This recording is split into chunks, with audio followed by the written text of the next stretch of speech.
குரு ஒருவர் தன்னுடைய சீடர்களுக்கு பாடம் கற்பித்துக் கொண்டிருந்தார். அப்போது ஒரு சீடன், குருவே, சில நேரங்களில் மனதில் எழும் மனக்கவலையை எப்படி களைவது என்று கேட்டான் அந்த குருவிடம் சிஷ்யன். அவனை பார்த்த குரு, இதற்கான பதிலை ஒரு கதையின் வாயிலாக உங்களுக்கு உணர்த்துகிறேன் அப்படின்னு சொல்லிட்டு கதையை தொடர்ந்தார்.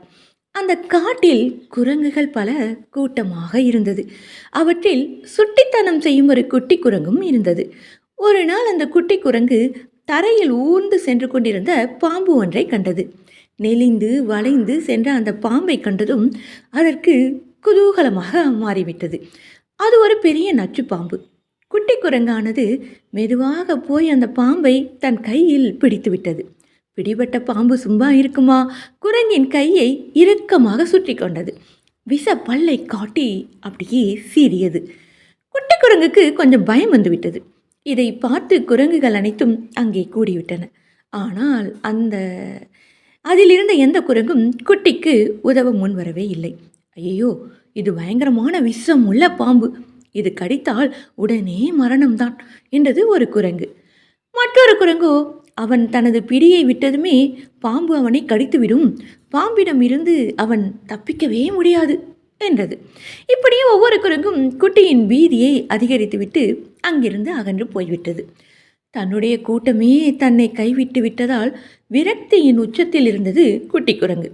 எந்த நேரமும் கடிக்க தயாராக சீறிக்கொண்டிருக்கும் பாம்பை பார்த்து பயந்தபடியே தன் பிடியை விட்டுவிடாமல் இறுக்கமாக பிடித்து கொண்டது. மரண பயம் அந்த குரங்கை வாட்டி வதைத்தது.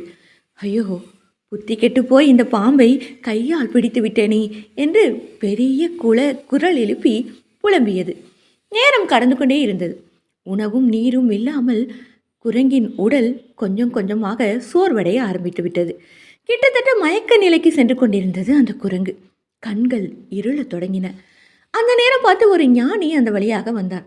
சொந்தங்கள் எல்லாம் கைவிட்ட நிலையில் இந்த துறவியாவது நம்மை காப்பாற்றுவாரா என்று ஏக்கமாக அந்த குட்டி குரங்கு அந்த துறவியை பார்த்தது.